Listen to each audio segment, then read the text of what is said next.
Lightning round of the year. All right, the new kid on the block, Stefan Krishnak from Cleveland.com or something close. I'll get it. Ryan, you got this chance through camp to kind of evaluate some of the moves you made this offseason, the players you brought in, staff changes you made. How do you feel going into this season about, kind of taking care of that unfinished business? Do you feel like you had the offseason to put yourself in a spot to, reach those goals? Yeah, I mean, coming out of preseason, you want to have, some of your questions answered for sure. You want to have them all answered.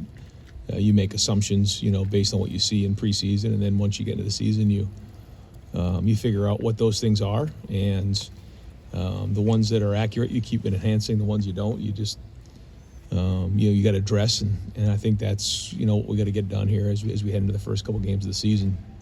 I think we had an opportunity to build some depth at certain positions, which is important. As you said, what is the season going to look like?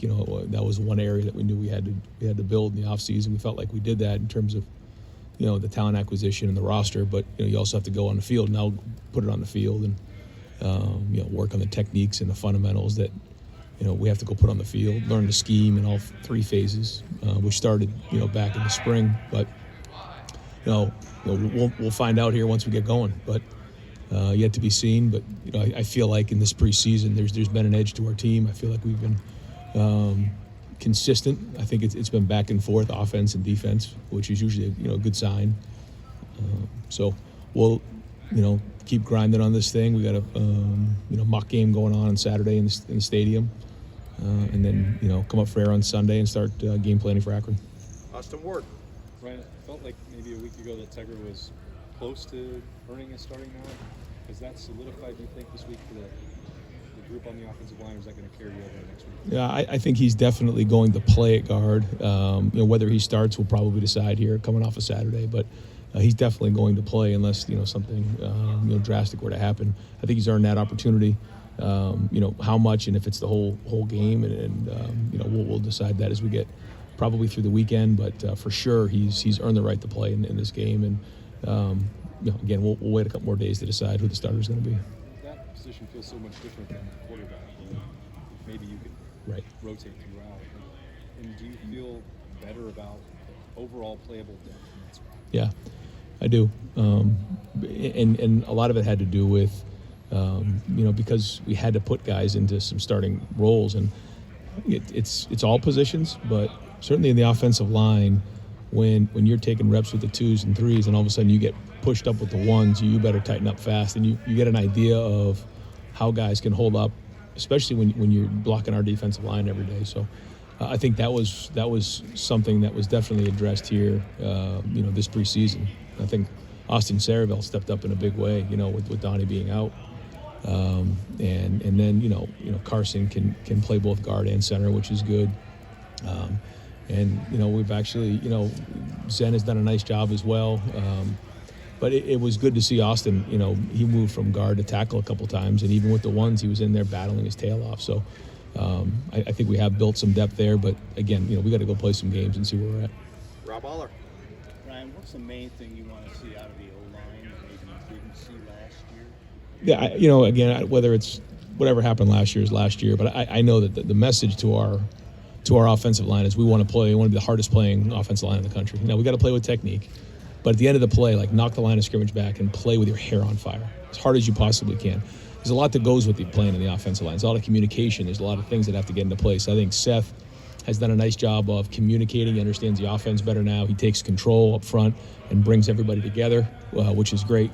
But to me, that's it. Now we could list a bunch of other things, but to me, we got to move the line of scrimmage. We got to be just playing with our hair on fire and knocking people back and playing physical. And that's to start the game. That's to end the game. This is a destination spot for wide receiver, quarterbacks, or DBs. Maybe not for O-line. Do you see that differently, and how do you get over that hump? No, I don't see it that way at all. I think, we'll see what we got this year. But I feel like we got some really good young players in the system. I think that we should have the best offensive line in the country. That's the standard here. It has been for a long time, and so we'll keep pushing towards that this year. And I think everybody in that room will tell you the same thing. Tony Grudman. Ryan, how's the situation at middle linebacker shaking out right now? How do you foresee that going next week? Yep. So Sonny has really stepped up and played well. He's made this transition from safety to linebacker very well. I think he did a nice job in the spring, but you could definitely see as he went into the summer, just bigger, stronger, being more comfortable closer to the line of scrimmage. It's different when you're closer to the line of scrimmage.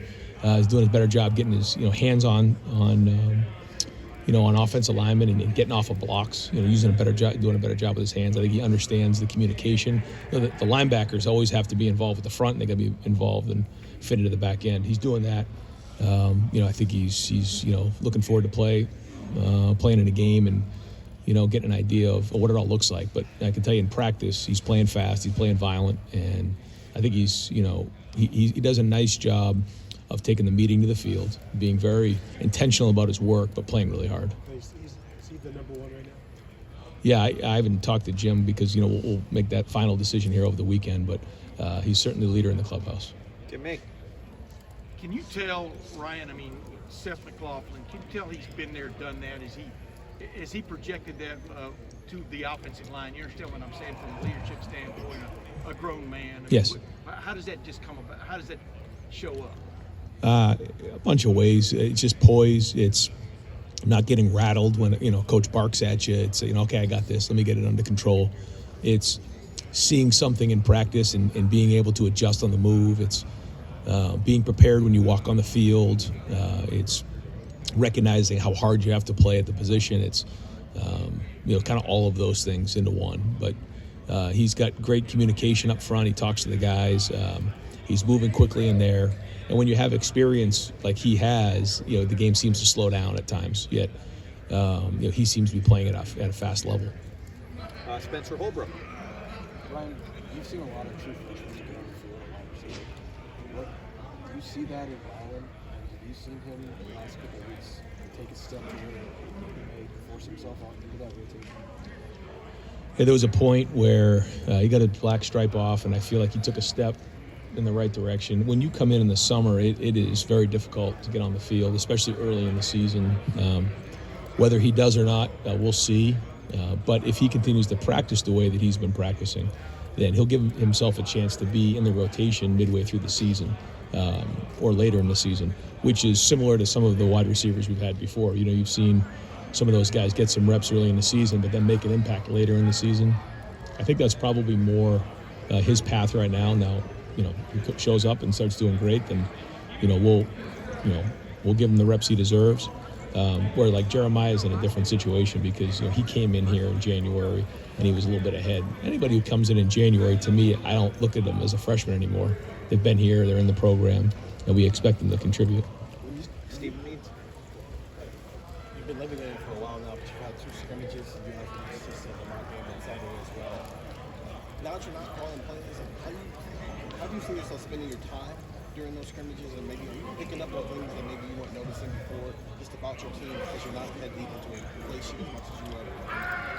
I'm still in there, right there, talking and communicating. But in the scrimmages we've had, it's been offense versus defense. So I've mostly been on the offensive side, still kind of going through all those types of things. And there's a lot to work through this year, just with the play clock, and then what I mean by that is the coach-to-player communication inside of 15 goes off. Just there's a lot of things that go on there, and we don't really get notification on that. So I'm trying to just help Chip with that and some communication that way, personnel. But I'm going to be very much involved with special teams. I think with the 2-minute warning, there's some strategic things that are going to go on at the end of half in the game that I got to really be involved with. But to your point, just overall, just looking guys in the eye, making sure that they got the right look in their eye. That they understand with the situation, what's going on in the game. I think that happens sometimes with young players. They're just like playing the next play. And that's not how it works. We've got to win the situations, and so all those things will come into play and making in-game adjustments. Being involved with on all 3 phases. Watching the game on a tablet to try to identify what happened in the last series. I think all those things will be happening. Dan Hope. Ryan, have you guys made a decision on who the starting punter will be? Right now, Nick is going to be the starter. And that competition will go into next week. But right now, as we head into the weekend, he is the starter, and the plan is for him to be the first punter to go out in the game on Saturday against Akron. What has he shown you to earn that job? Yeah, he's got a strong leg. He's made it a good transition into the country, but also just playing football and not Australian rules football, which is very, very different. The snap to kick has really improved. That was one thing. He's a taller guy, so the ball has to get out of his get off his foot faster. I think he's done that. His hang time has been good, and he's been more consistent. You'll see, he'll kick a few that'll just go right out of the stadium. He just got a strong leg. So we're looking for that consistency. He's shown that here most recently, so he's got the upper hand right now. And last question, Jeremy Birmingham. Ryan, I don't know if it's because Will maybe took a little bit longer to make a decision in December than some of the other top-of-the-line quarterback transfers did, or because maybe there was a thought he wasn't going to be the starter at Kansas State this year. But it seems like people have viewed him kind of as a game manager type of quarterback. After 8 months with him, where do you see his ceiling, or what is Will's special trait to you, and where do you see him taking this off? I see a bunch of traits there. I think the first trait is size. He's big. He can stand in the pocket, and he's strong. So I mean that's the first thing you notice about him. Again, whether it's standing in the pocket with poise, I think that's another trait that he has that's excellent. He feels the rush, but he stands right in there. I think the next trait is just his top end speed. I mean, he can run 22 miles an hour at that size, which there's not a lot of guys who can do that. So I think that's an extraordinary trait. And I would say his overall leadership, command in the huddle is another, something that he's really grown into in the last few months when he's been here. And then his accuracy. He's been very accurate since he's been here. And when he knows what's going on and he can anticipate what's happening, I mean, it looks right. You just feel it. And he can hurt you, a bunch of different ways. So, his ceiling, that's going to be kind of, up to how he plays this season. But, I see a player who has a lot of great skills that, translates well to the next level. So, we'll see. But I know his first focus is on winning games around here. Great. Coach, thank you very much. Yeah, you got it. Folks, we have